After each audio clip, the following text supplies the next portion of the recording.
Hey there, it's Belinda Colleen, and I'm back to talk a little bit about reselling and my experiences and some things to share. Um, the name of this video is 5 Bogus eBay Excuses. And I think it's important to call yourself when you get negative. And it's easy to get negative, especially if things get a little off kilter or you're not making as much as you expected to, or things are growing slower than you want. It's a lot easier just to blame somebody else. And I have made every one of these excuses. So I am not uh, trying to call anybody out other than to say, recognize it for what it is. Maybe you need a vacation. Maybe you need just a fresh experience to put things in perspective. I know a lot of times if I'm working real hard and things aren't going my way for some reason, I have a bad day or a bad couple of days or a bad week, then my head starts spinning and the excuses start coming out. And especially when my friends or my family's like, how's business? And then I'll be like, oh, it's great. And in my mind, I'm thinking, it sucks. My business sucks. I don't know what to say, and I'm not willing to admit that it's not going well. And then I start making excuses to myself. I don't make excuses to other people because I always see that as weak. You know what I mean? Because I've done it in the past, and when people make excuses to me, I always think, I think you're not trying hard enough, or you haven't thought it through, or you've lost your perspective. And honestly, I do think sometimes you lose your perspective. And if you start expecting it not to go well, then it's not going to go well. And I'm not going to go all hippie guru spiritual on you here, but I do think your attitude does mean everything. And, when things set you back, you either see it as a chance to learn or a reason to quit. Those are your two options, or just a reason to complain, right? Everything that I point out here that sounds like I'm, acting like, oh, I know because I've done it and I've reaped the results, good or bad. And I know what worked for me and what didn't, and what held me back and what didn't. And that's the thing is, as you get a little bit older, you start recognizing patterns in the things that you do. And that's why you can kind of stand on the mountaintop and go, oh, this is what works.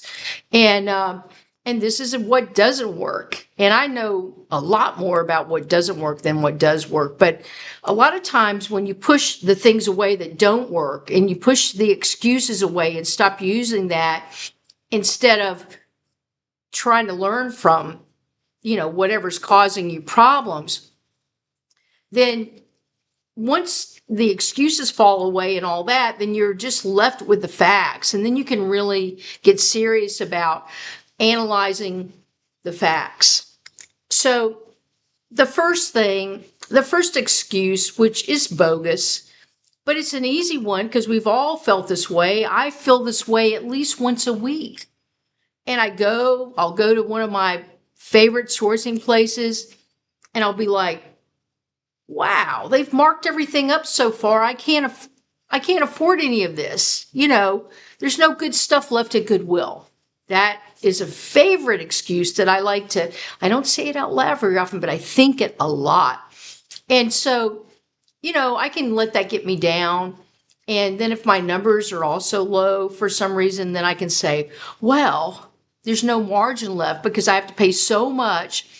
And, honestly, I know better, but we all do it. We all make excuses. Maybe we're exhausted. And honestly, I really do think sometimes if you can, it's important, especially if you get into a hole mentally, to take a vacation or listen to some upbeat people on YouTube. That helps me a lot. It really does.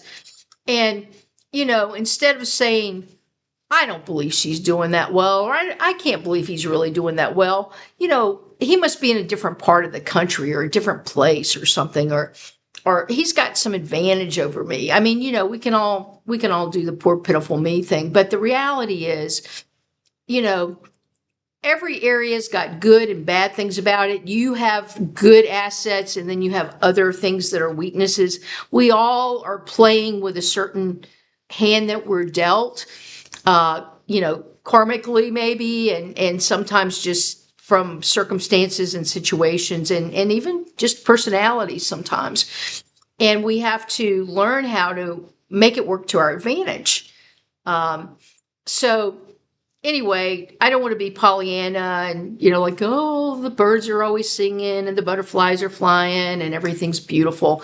It's not always easy. I know that.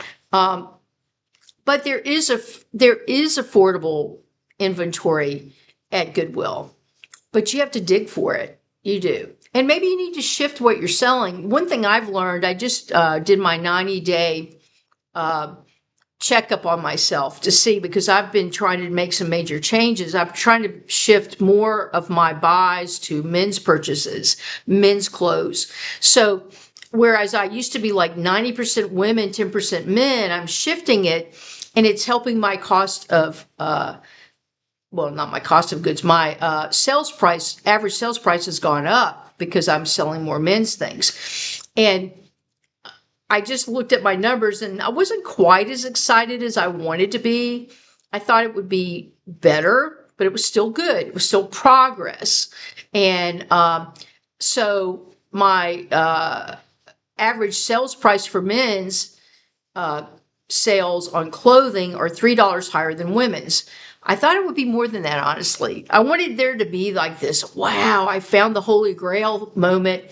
But unfortunately, it wasn't that stupendous because, I'm still selling 3 times more women's clothes than men's clothes. So it just probably hasn't had a chance. I mean, the thing about numbers and trying to analyze information is you got to make sure you're analyzing things and comparing things in the right way. And the fact that I sold so many more women's clothes, I was bound to get some good hits on the women's clothes. And the men's clothes I did seem to have, I still had a higher sales price for, but I just hadn't sold enough. So but I still feel good about it because I still think men return less and are less picky about sizing. Although I'm trying to measure everything now, I'm still trying to get all the old stuff out of my system. I didn't go back and measure everything. When I first started, I was completely nuts and I didn't measure everything the way I should have. I didn't measure anything. I just put the sizes in there because I didn't know. I didn't really think about it that much. But now all the new things I'm putting in there, I'm measuring, so that there's less chance of a return. And even though I haven't had a bad time with returns. Honestly, I've been pretty lucky that way. But I realize that so it makes my life a lot easier, and probably keeps my returns lower if I go ahead and measure when I'm listing instead of having to, get the question, could you please measure this for me? And then I have to go dig it out and measure it, which is a lot more trouble. Okay, that's number one, is just there's no more affordable inventory left at Goodwill. There is, but there are also many, many places to source. I think if you get too focused on, well, these are the 3 stores that I go and source, and they've gone up on their prices, so my business is doomed. I mean, if you think that way, you'll never make it probably more than 2 years in business, because you have to adapt constantly. And that's just the only thing that's true about life and business, but especially business. I mean, honestly, if you aren't willing to adapt, you're going to really struggle. And you'll be using you'll be looking for an excuse instead of saying, well, that's reality. That's a fact. So that means I need to look at other places to source. And there's so many places to source. You can source online. You can source at garage sales, estate sales. You can buy lots of things. You can go to auctions. I mean, it's almost boggles the mind how many places you can source. The easiest places that most of us start are in the stores. But I'm not sure that's the best place to source. I actually don't think it probably is. I think garage sales and estate sales might be a better sourcing place for a lot of us, depending on where you live, and everything's about where you live. And I think Goodwill Bins is a good place to source, although it's not my favorite place to source personally. But I see the advantage. I mean, the prices are unbelievable. It's by the pound. So how can you refute that? So if you're feeling like there aren't enough good places to source, that is a bogus excuse. And it's one that I've used. So I'm not being hard on anybody. I'm just saying that's not reality. It might be your reality right now because you haven't thought about all the other places. So you need to get busy. The nice thing about, YouTube and just reading a lot and listening to other people that are doing the same thing, there are many, many, many, many ways to source. So you need to do some research. That's all that means. The second bogus excuse that I hear a lot, and that I have felt and that I have said myself out loud to myself, not to other people. I try not to do that. But the returns from dishonest buyers make reselling not worth it. And we all know, I mean, especially if you're paying shipping to and from and you have a big return on an expensive item, you feel like you just got hosed, especially if it's one of your expensive sales. It's like, I can't believe it. And yeah, I do think there are some bogus people out there that'll try to take advantage of you. Of course there are. There will always be those people. But being in business means you have to outsmart them. And so, but the good news is there are more honest people than dishonest people. Most people, I think, are honest. And then there's mistakes that just happen. I just had a return, and it was really weird. The guy said the sale wasn't complete. And I thought, what? He didn't ask for a return. He didn't ask for his money back. He didn't ask for anything. He just said the sale wasn't complete. So I thought, what does that mean? So I sent him a note and I said, and that was my first, it was very heartfelt. It was my first negative. My 100% seller performance came down to 99.6. And I was like, heartbroken. I loved seeing my 100%. I was so happy with it. But this was my first negative in 2 years. So it kind of hit me hard. I was like, oh my gosh, I can't believe this. And of course, it was such a short negative feedback thing. I was like, so I sent him a note. What does this mean? I checked the tracking, and the tracking said it was delivered. I said, can you please elaborate? What do you mean by the sale was not complete, or I did not complete the sale? And I assumed it meant that he didn't get it, but because I couldn't even imagine what else it could mean. He's never answered me. He's never done anything. It's been 3 days now since I sent my note out to ask him about what, because I will refund the money if I need to. But, I started thinking about it. I thought, maybe this was a good thing, even though it feels kind of bad. He hasn't asked for a refund. At some point, my 100% rating was bound to be kicked in the teeth. At some point, it was going to happen. So it happened. And the first moment I looked at it, I was upset. And then when I looked at the explanation, I was even confused. And then I asked him to explain it, and he didn't. And I did send a note to eBay, and I may follow up, but I'm not going to spend a lot of time on it. Because you know what? Nobody's perfect. I don't know what happened.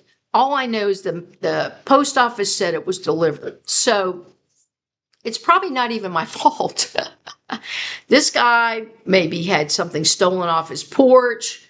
I don't know what happened. But there are things beyond our control. And I think admitting that to ourselves is probably the best thing we can do to feel okay about business. There are things beyond your control. All we can do is make the best effort we can, and that's what I've done. I try to do the best I can for my customers, but there are things that I don't know. And this guy, I don't know, the fact that he didn't ask for a refund, I don't even know what to think about that. It's like he just complained, which was, of course, irritating to me.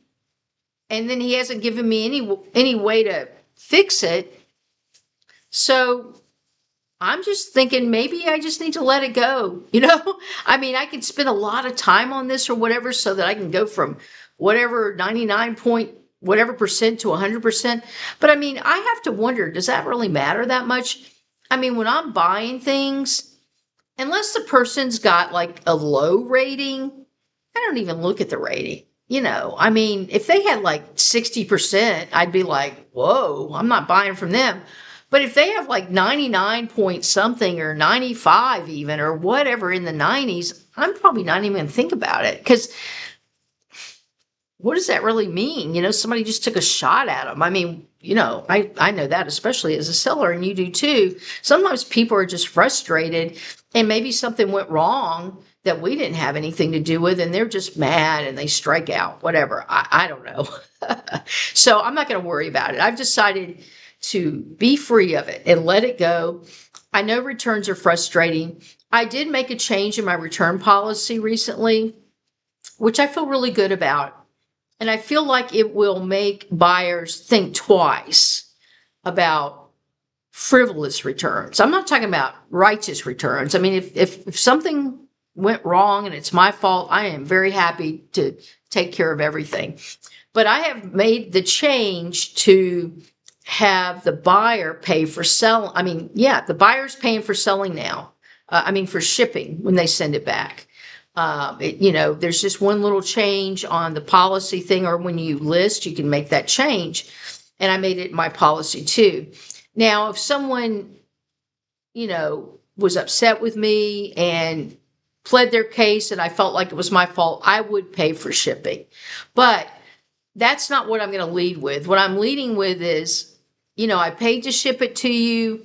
I know 99.9999% of the time, you're getting a great item that was priced well and in good shape. So if something hinky happens in the middle there, I will take care of my customer because I want to, and I feel like that's my job. But I don't want to encourage them to send things back just because they feel like it without any kind of, where I receive all the pain and they take no responsibility, especially if it's like, well, I decided I didn't like it, which I've gotten a couple of those. Well, based on the way I had it set up before, I just had to take it and pay that shipping back, which really sometimes just killed me, especially if it was a lot, So I just wanted to make it a little harder for them to just be real frivolous with my shipping money. And so far, so good, because it still shows that they get the 30 days refund. It still shows that. So they like that. I mean, I want them to feel good about that.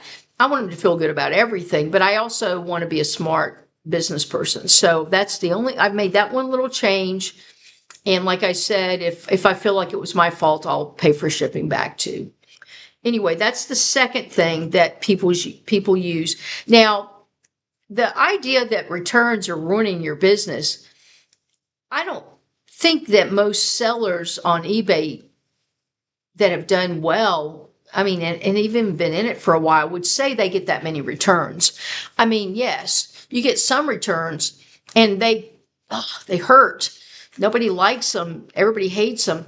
But when you look at just the ratios and the percentages, it's not that much. And that's just the cost of doing business. And you have to just shift your way of looking at it. If you're getting a lot of returns, and you need to look at your processes, why are you getting returns? Maybe it's what you're selling. I know when I first started, I was selling I sold a lot of electronics, or started off because I thought, it was a high income thing and I would make more money. But the returns were higher in that category and it just freaked me out. So I decided I didn't want to be in that world. I wanted to be in clothes. I was doing clothes and electronics, and I just made change based on that.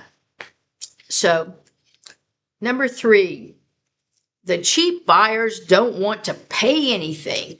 We've all felt that, where they're like, you've got something for sale for $29, it's priced fair, and someone offers you $8. And you're like, what?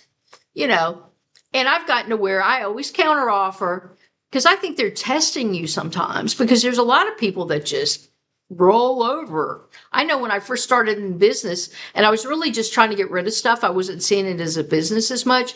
I would just about take anything. And believe me, some of the buyers know that there's a lot of people out there like that. And you just can't get mad and emotional about it. I make counter offers. And then if they keep playing with me, like I don't know if you've had this experience where somebody goes up, they give you an offer, they go up $1, $1, and they're like $20 off. At some point, I just stop responding to them. It's kind of like, hey, and then sometimes I'll send a note and say, this is my lowest offer is this amount. Just to stop the crazy, and I've had people buy based on that. They say, okay, and then they pay for it. And so you just have to decide how you'll handle your returns. But if you're getting too many returns, you need to look at your process, what you're buying, and why they're returning it. What's the problem? I mean, sometimes there are some people that return things because they're scammers, but I don't think there are that many out there. Not enough to ruin your business anyway. So if you're having problems, you need to look at it and jump on it. Because I know with me, I thought, this electronics thing isn't working for me. I'm not confident in it. Maybe I'm not testing it well enough because I'm not a real techie person. And I thought, I shouldn't be doing this. If I were more techie, I was testing everything, but I don't know if I was testing everything I needed to test, I don't know. Plus, there's a lot more chance something will break, or they'll say it broke. Nobody's going to say that shirt broke in transit, but they could say that coffee maker, that whatever broke in transit, and the scammers might be more attracted to certain categories. I really believe that. So don't use that as one of your excuses. It's not a good one. And if you are having a lot of returns, then you need to look at your processes, because that's not the norm. Most people aren't having that problem, or there would be nobody selling on eBay anyway. I don't know how it is with the other ones. I'm only on eBay right now. Okay. 4th bogus excuse. Competition is insane. It's ruining my chances of making any money. Now, there is some legitimacy to that, depending on what you're selling. And that's why I think you have to be so deliberate about what you buy. And unfortunately, it takes time, I think, to, like, if you're specializing in a certain area, that's the quickest way to learn. And I'm not saying you should specialize. I buy a little bit of everything, but I'm still buying 90% clothes. But even when you start breaking down clothes, men's, women's, sports coats, swimsuits, it's all different, and you have to learn a lot about everything. And the first year or two that you're in business, it's like your learning curve is like straight up. You just you got to soak it all in.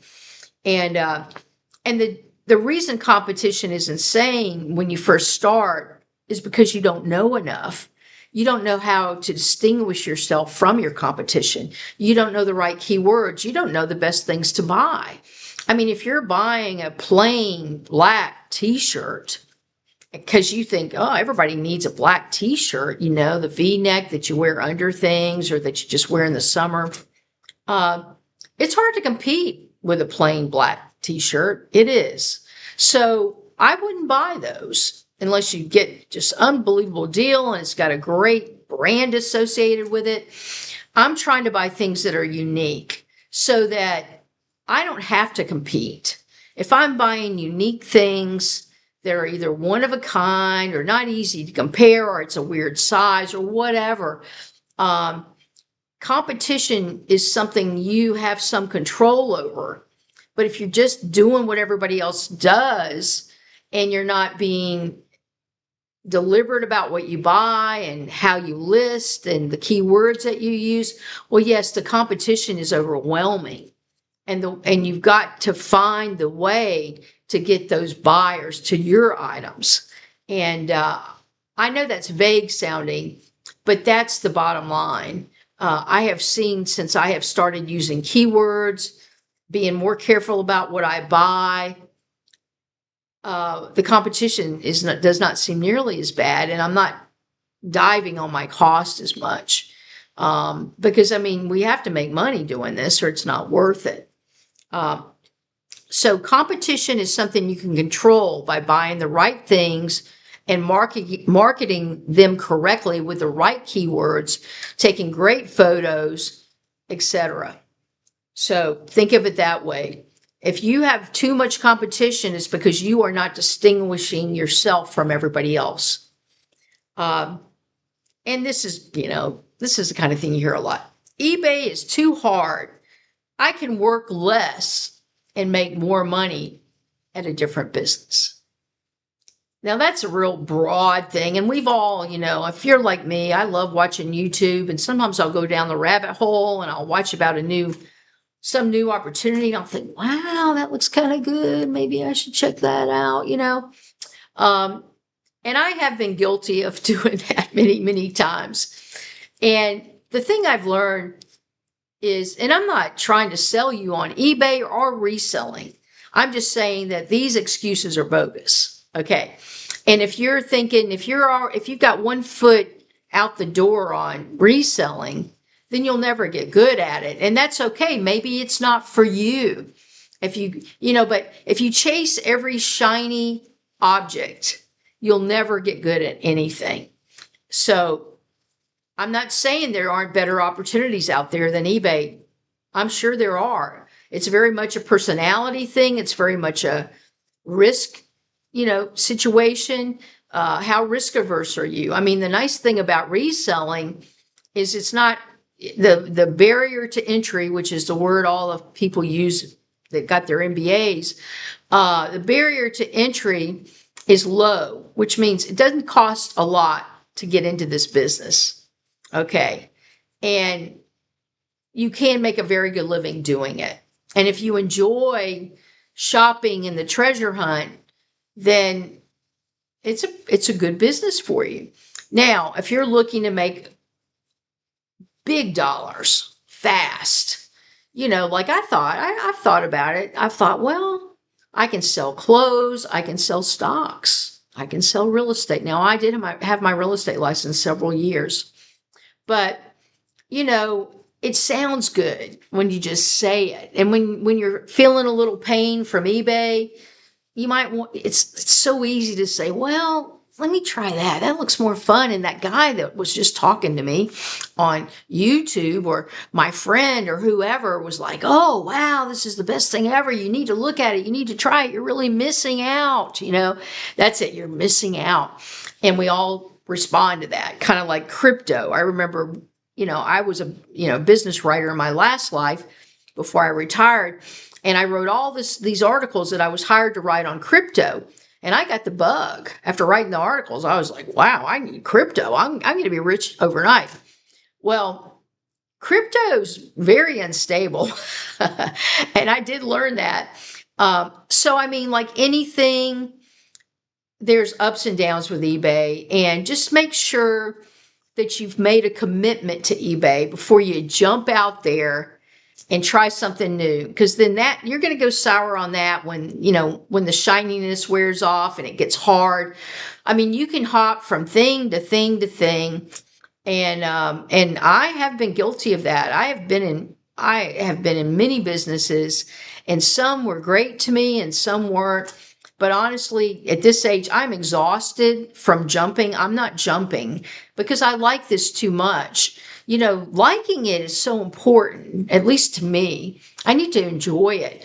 And as long as I enjoy it, then I can talk myself out of nonsense, and especially bogus excuses that I use all the time. And these are the main excuses that I have used and that I've heard other people using. And this is, if you get into a a dialogue online. You'll hear a bunch of people moaning and groaning, saying this kind of stuff. And these are the 5 main ones I hear. So just be cautious and keep your perspective about things. Try to remember that when you're using an excuse, and I'm talking to myself too, you're in pain. You're in some pain. So address it. Why are you feeling negative about this? Maybe your excuse is valid. And maybe you need a workaround on it, because you don't want to, as they say, throw out the baby with the bathwater, because if there's a little tweak you need to make, you're always going to need to make tweaks all the time. The platforms are going to change, the industry is going to change, the technology is going to change, the economy is going to change, you're going to change. We're always changing. Everything's always changing, and there's a million balls in the air, and you just have to step back for a minute and really analyze it logically, without the emotion in it. Well, I appreciate your hanging out with me today. I know I was on my soapbox a little bit, but I just think excuses are so easy to make, and especially if, like I said, you have a bad week or a bad day or something like that, or even a bad month. It can get harder if you are struggling a little bit. But just remember, you have all the control and the power. And when you feel powerless, it means you haven't stepped back enough to look at all your options. But anyway, have a wonderful day. I hope your January is going well. We're getting ready for snow here. I went to the grocery store today, and in Georgia, people aren't used to snow that much, and there was no bread. I was like, oh my gosh. So anyway, everybody's hunkering down. I'm all ready for the storm. I guess I won't be shopping for a while, but I hope you're having great weather. And if you're not having great weather, I hope you've got some good Netflix shows to watch. Take care. Bye-bye.